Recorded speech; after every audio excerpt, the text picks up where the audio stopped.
আসসালামু আলাইকুম। ইনশাআল্লাহ আশা করি সবাই ভালো আছেন। আলহামদুলিল্লাহ আমি ভালো আছি। যে যেখান থেকে আমার ভিডিওটি দেখছেন সবাইকে অসংখ্য ধন্যবাদ ও শুরুতে ভালোবাসা রইল।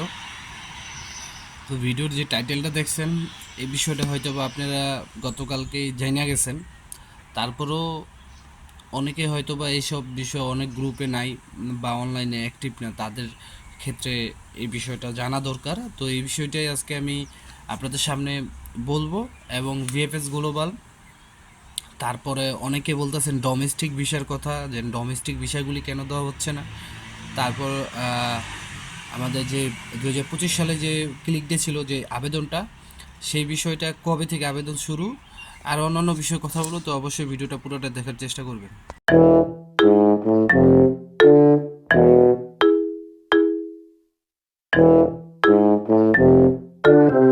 তো সব কিছুর জন্য আলহামদুলিল্লাহ আপনারা স্ক্রিনে কিন্তু একটা নোটিশ দেখতে পারতেছেন, যেটা ইতালি দূতাবাস ঢাকা থেকে দেওয়া হয়েছে। তো আপনারা একটু এখান থেকে হয়তো ভিডিও পোস্ট করে আপনারা পড়ে নেবেন, আর না হলে আপনারা এটা অনলাইনে যে আপনার ইতালিয়ান যে অ্যাম্বাসি আছে সেখানে গেলে আপনারা পাবেন। ইতালিয়ান, আমি এটা পড়তেছি, আপনি এটা শোনেন।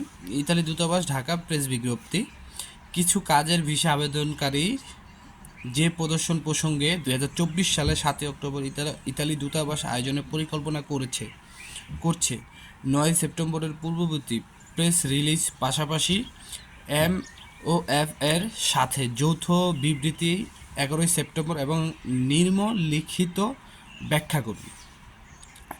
ভিসা বিভাগের আউটপুট বাড়ানোর জন্য, খুব ভালো করে শুনবেন, এখন থেকে ইম্পর্ট্যান্ট বিষয়গুলো শুরু হচ্ছে।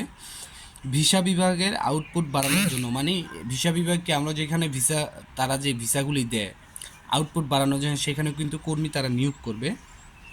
বাড়ানোর জন্য গুরুত্বপূর্ণ পদক্ষেপ নেওয়া হয়ে গেছে। এই বিষয়ে তারা গুরুত্বপূর্ণ পদক্ষেপ নিয়ে নিছে। এটা কিন্তু আমাদেরকে সেদিন আন্দোলনের সময় বলছে, যা ইতিমধ্যে ইউরোপীয় ইউনিয়নের মধ্যে বাংলাদেশের বৃহত্তম ভিসা সরবরাহকারী সদস্য রাষ্ট্রসমূহ। মানে বাংলাদেশের, আপনারা বুঝতে পারতেছেন, ইউরোপীয় ইউনিয়নের মধ্যে বাংলাদেশের বৃহত্তম ভিসা সরবরাহকারী সদস্য রাষ্ট্রসমূহ। মিয়া, বাংলাদেশের এত ভিসা মানে বলার বাহিরে। তারপর দেখেন দি সেকেন্ড যে পার্টটা, সেটা হচ্ছে দূতাবাস হাজার হাজার ওয়ার্ক ভিসার আবেদন নিয়ে কাজ করছে।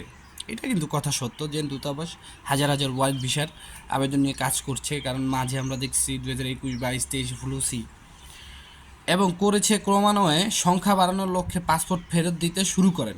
ক্রমান্বয়ে সংখ্যা বাড়ানোর লক্ষ্যে পাসপোর্ট ফেরত দিতে শুরু করেন, তারা অলরেডি পাসপোর্ট ফেরত দিতে শুরু করতেছে। লক্ষ্যটি হলো 2 মাসের মধ্যে। ভালো করে শুনেন, লক্ষ্যটি হচ্ছে তাদের লক্ষ্য 2 মাসের ভেতরে।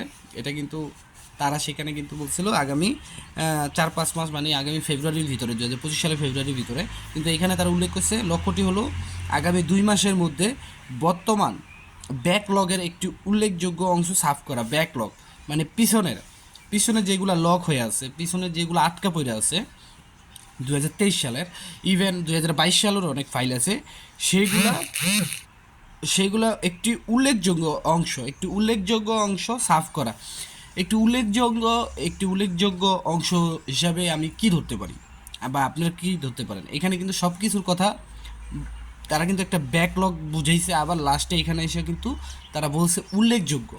তো উল্লেখযোগ্য বলতে কি বোঝায়? এখন তারা স্পন্সর দিবে আপনার, বা কিছু শহর ভিত্তিক কি পাসপোর্টগুলি এখন দিবে, না সিজনাল বিষয়গুলি আগে দিবে, এরকম কিন্তু কিছুই তারা বলে নাই। কেন? তারপরে লিখছে আবেদনকারীদের সচেতন থাকতে হবে যে, এখানে সুন্দর একটা কথা বলছে, এটা আমি আগে পড়ছি তাই আপনাদেরকে আবার এটা আমি বলতে পারতেছি। আবেদনকারীদের সচেতন থাকতে হবে যে নোলস্তা মানে কাজের অনুমোদন।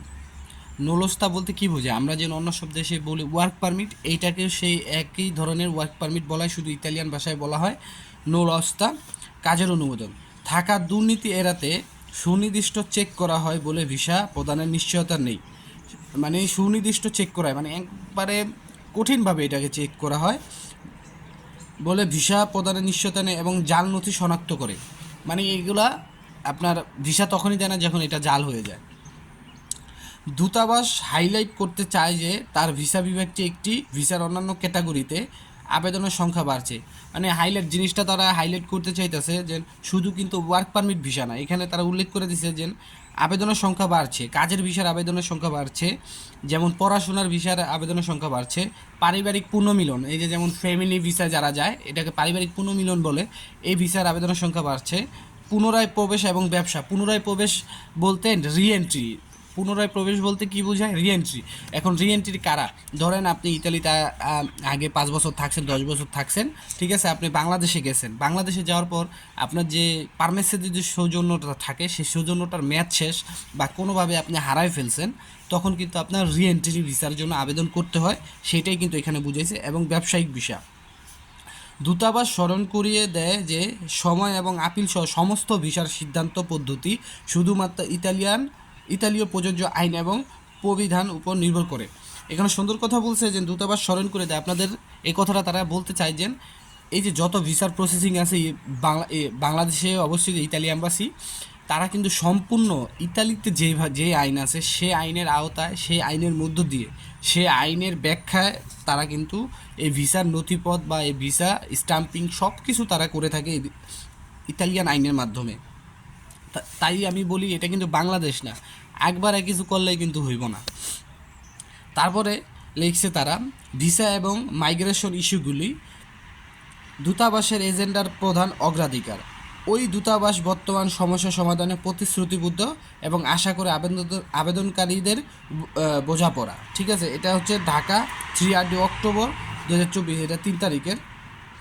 তো যাই হোক, এটা কিন্তু আমি আমার জ্ঞানে যতটুকু বোঝানোর ক্ষমতা ছিল আমি ততটুকু আপনাদের বুঝাইছি।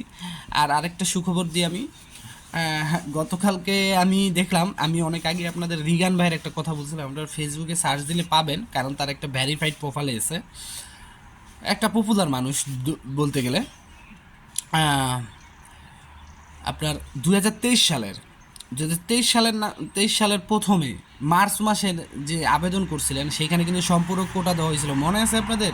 যারা আবেদন করেছেন সেখান থেকে 3টা নলস্তা বের হয়েছে, তো এরকম তিনি আপডেট দিছে। যাক, আলহামদুলিল্লাহ, খুব ভালো।